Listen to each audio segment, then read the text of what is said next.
porque dice que iban a herir al pastor y las ovejas iban a ser esparcidas. Y él fue el primero que arrancó a correr. Y los demás ahí se quedaron. Juan, Pedro fue el que le cortó la oreja a Malco. Pero ¿sabe qué? A veces no entendemos ese versículo. El apóstol Pedro no le tiró a la oreja, le tiró a la cabeza. Le iba a trozar la cabeza, nomás que a lo mejor el muchacho se hizo a un lado y por eso le cortó la oreja, porque el apóstol Pedro le iba a matar. Imagínese usted. Pero más sin embargo, Dios en su infinita misericordia sabe que en otros versículos pasados, el Señor cuando estaba cenando la gran cena le dijo: Pedro, sabes que Satanás me ha pedido para zarandearte. Y esa fue la zarandeada que le iba a dar Satanás al apóstol Pedro. Pero más sin embargo, cuando Pedro se arrepintió, cuando Pedro negó a nuestro Señor Jesucristo y se arrepintió, fue restaurado. Y por eso no lo dañó tanto el enemigo. Si eso hicieron con los apóstoles, si eso hicieron con nuestro Señor Jesucristo, imagínense qué nos pueden hacer a nosotros. Pero más sin embargo, que su fe no caiga, que su fe tenga que crecer. Esa incredulidad háganlo a un lado.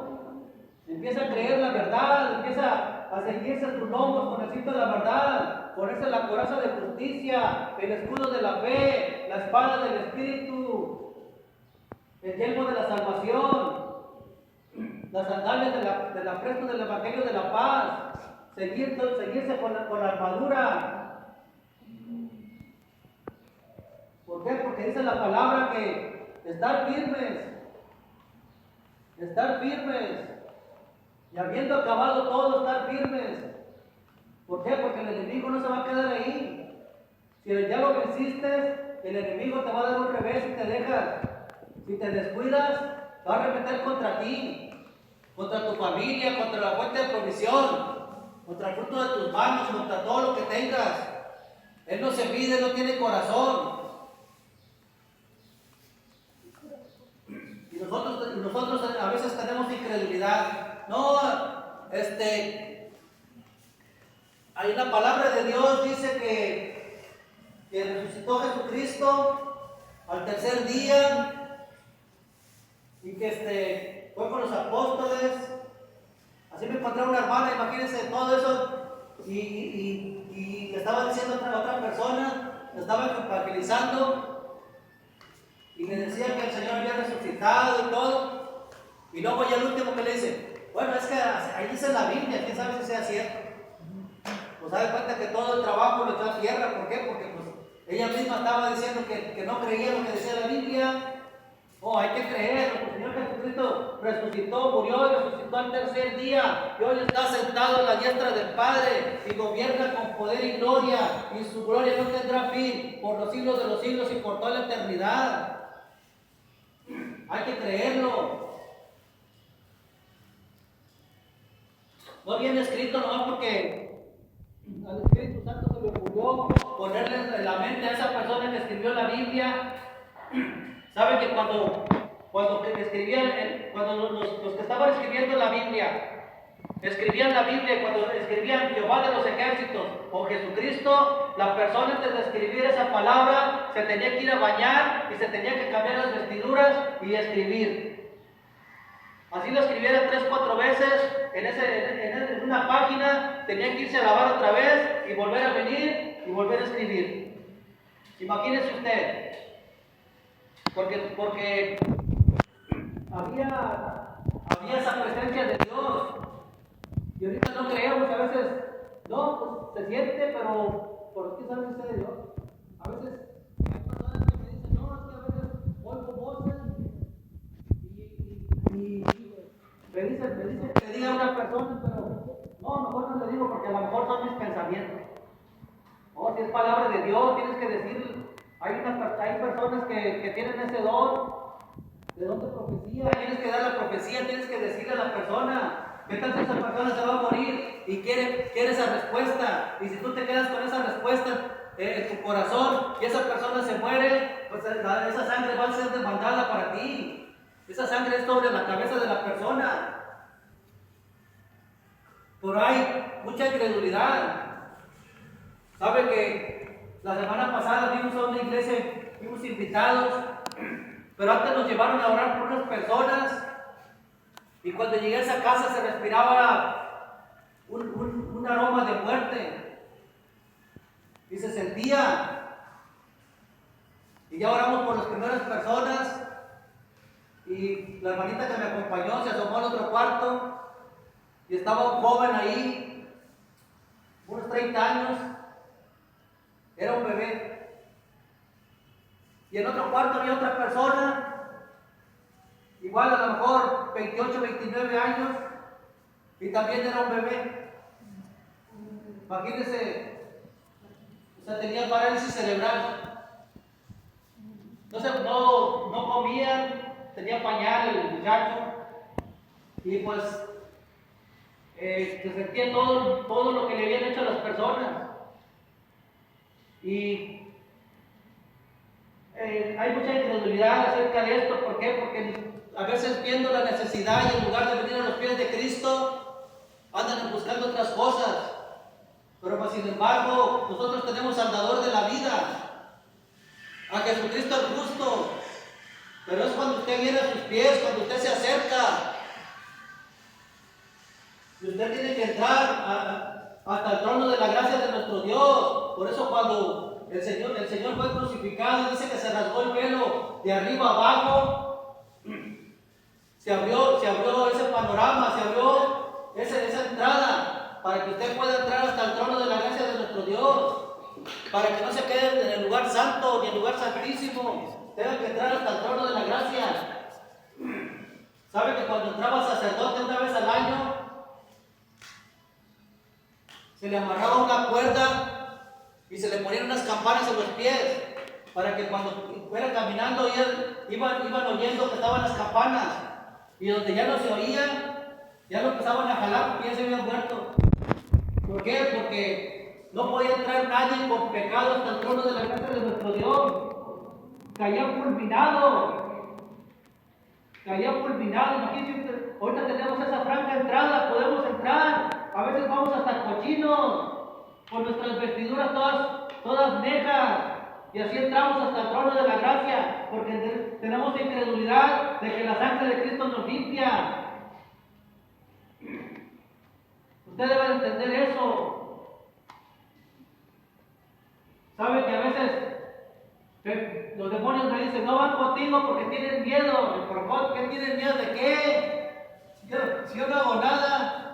La manera que predicas, sí, yo predico con mi testimonio, todo lo que hago todos los días, por eso predico, porque el Señor me ha demandado así, que no me calle nada que yo diga. ¿Por qué? Porque es un adiestramiento que usted va a tener, que esa incredulidad se vaya de su vida, que usted pueda defenderse del enemigo, del brujo, del hechicero, del santero, satanista, que no sirven para nada, pero usted le tiene miedo.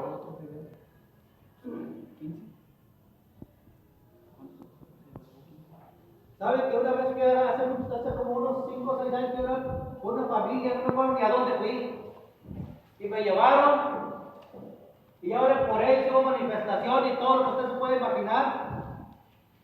Y ya cuando salí, pues pasó una persona así toda de negro para lado mío, y no me dijeron nada, ¿no? Dice, hermano, esa que va ahí, esa bruja, ¿y qué tiene? ¿Pero qué tiene? No, es que nomás le digo, no, pues, o sea, usted no le tenga miedo, no le va a hacer nada, ya le quitamos todo. Salió porque fue a comprar un mugrero para volver a poner en pie el altar que le había derribado. ¿Por qué? Porque yo tengo fe que cuando yo abro mi boca, el Señor manda a sus ángeles y que hacen lo que yo les digo. ¿Por qué? Porque están a nuestra disposición. Nosotros tenemos esa comunión con Dios, y Dios ha puesto esos ángeles para que nos ayuden. Pero si usted no cree,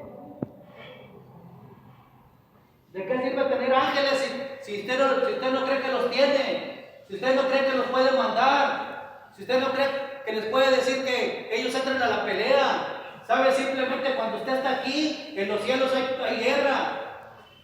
Los demonios están peleando por usted, porque le quieren que usted salga de aquí. Pero sin embargo, hay un montón de ángeles peleando por usted en los aires. Usted no mira, usted no ve. Es muy impresionante lo que pasa. Pero nosotros tenemos mucha incredulidad, no creemos. Hay personas que todavía no creen en la liberación. Piensan que no es de Dios.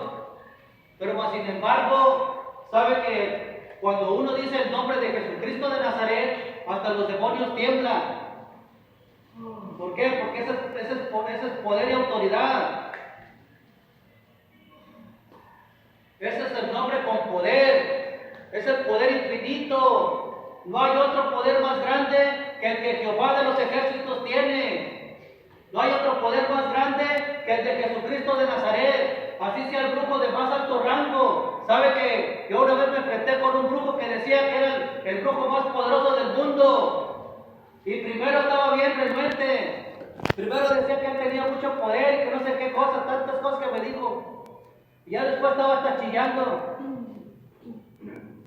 Y son cosas que a veces uno dice, caray,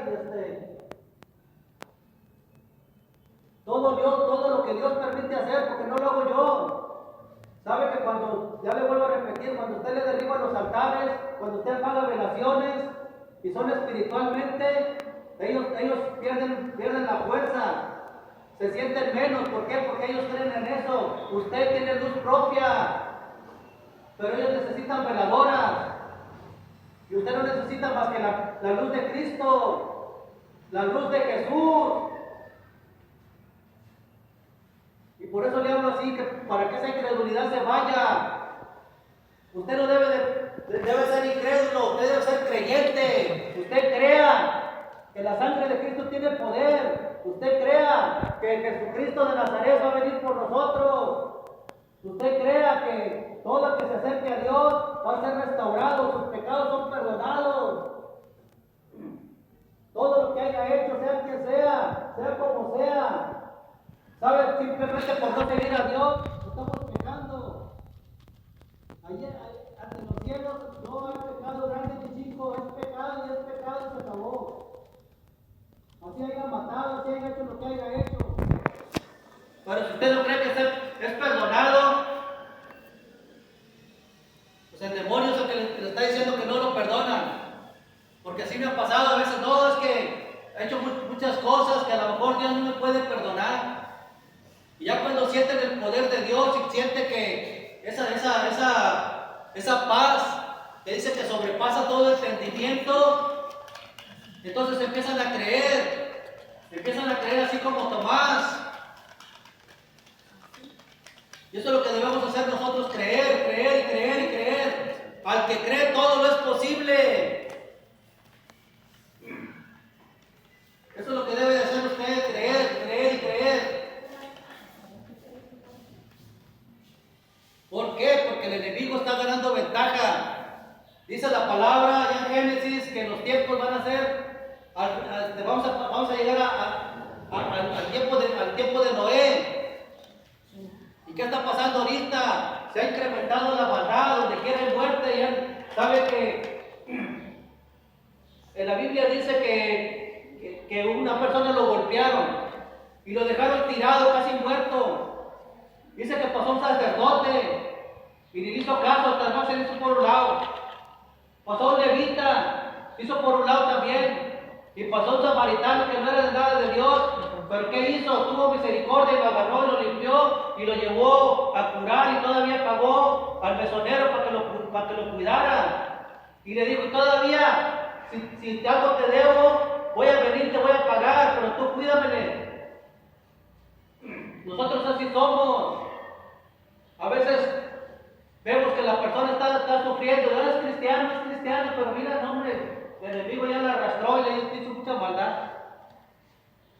Pero no nos acercamos a orar por ellos.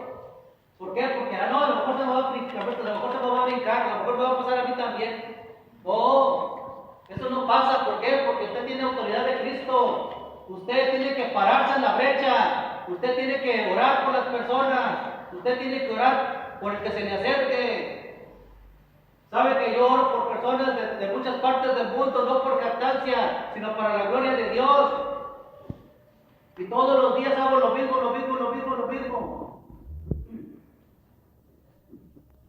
Y es muy importante que uno pueda orar por los demás. Sabe que en este ministerio en realidad le sirve uno a Dios. En realidad trabaja uno para Cristo. En realidad trabaja uno para que el Padre no se quede Cristo. Porque ve resultados cuando uno ora y los demonios salen y la persona se siente bien. Es para la gloria de Dios. No para gloriarse uno no es nada. Uno nomás se da la palabra y el que cumple las cosas se llama Jehová de los ejércitos. Es el que hace todo. Es el que sana. Es el que da la fuerza. Es el que hace todo. Pero tenemos que creerle a Dios. Yo creo que si me corto, Dios me va a sanar, sí. Y vas a levantar. ¿Sabe que hay un espíritu? A veces uno se machuca o se corta, ay, me duele. Pero sabe que si usted lo está alimentando, me duele, entra un espíritu que se llama espíritu de dolor. Y es un espíritu, no es un sentir, no es un sentimiento, como usted le quiera decir. Es un dolor que duele mucho. Hay personas que no, me duele. Y ya le entró el espíritu de dolor, y no se le quita. Y ya cuando uno hace la oración y el espíritu inmundo se va, el dolor se quita. ¿Por qué? Porque usted ya le dio orden de salida, pero sabe que usted tiene que creer que tiene el poder y la autoridad para hollar serpientes y escorpiones, porque así dice la Biblia. Dios le dio autoridad. Jesucristo le dijo a esos 70 personas, ir y vayan de dos en dos. Y dice que fueron y echaron fuera demonios, sanaron enfermos, libertaron al cautivo, hollaron serpientes y escorpiones. ¿Y qué pasó? Que cuando regresaron venían gustosos. Señor, en tu nombre se nos sujetaban los demonios. ¿Por qué? Porque Dios, Jesucristo, viene a dar libertad a los cautivos, y eso fue lo que pasó. Pero ¿qué pasa? Que a veces nosotros, es que me han dicho que tengo el don de liberación, pero quién sabe si sea cierto. No, usted tiene que creerlo, que se le ha dado. Sabe que yo he hablado por personas de diferentes países, es que hacía liberación, pero en la iglesia me hicieron esto, me hicieron lo otro, y pues caí. Hay una hermana que es de Argentina. Esa hermana hacía liberación, el Señor la usaba mucho. Pero ¿qué pasó? Que a veces uno como cristiano dice, no, pues el hijo, la hija, no quiero ir a la iglesia, está bueno, no vayas, yo soy bueno. Y la otra semana el hijo, la hija, no, es que no quiero ir, está bueno, yo no voy. No los obligamos a que vayan a la iglesia. ¿Y qué pasa? Que el enemigo, como uno está enfrentándose al enemigo, el enemigo se va con el más débil. ¿Y quiénes son los demás débiles? Los que no van a la iglesia. La familia que se queda en la iglesia, usted lo dejó ahí, el enemigo viene, arremete, y después viene y, es que mis hijos son drogadictos, mis hijas andan en la prostitución y drogándose y andan haciendo muchas maldades. ¿Qué pasa? De que el enemigo ya arremetió contra usted, contra su familia, y esa mujer se descuidó de esa manera. Sabe que hasta el hijo la golpeaba, siendo una líder de oración, una líder ¿cómo decirle?, de liberación. Después, ¿verdad?, me pedían liberación a cada rato. Y yo le decía, ¿sabe qué? Cuando su hijo venga y la quiera golpear, usted vaya y hable de una granadera, no sé cómo le digan en su país, pero acá en México se llama granadera. Usted pídale a la policía que lo agarre, que lo atrape, porque no le debe estar pegando usted a su mamá. Y sabe que cuando ella volvió a empezar a tomar autoridad, cambiaron un poco las cosas. Pero hay muchas personas, o muchos hermanitos, hermanitas, que ya no son como Moisés, como viendo al invisible, sino que ya se empiezan a enfocar en la ayuda idónea, en el ayuno idóneo, y pierden la pisada. Y es lo que pasa a veces. Nosotros debemos estar como viendo al invisible, caminar con Cristo. Usted tiene la mente de Cristo, Jesucristo está en su corazón y está sellado por el Espíritu Santo, y usted lo tiene que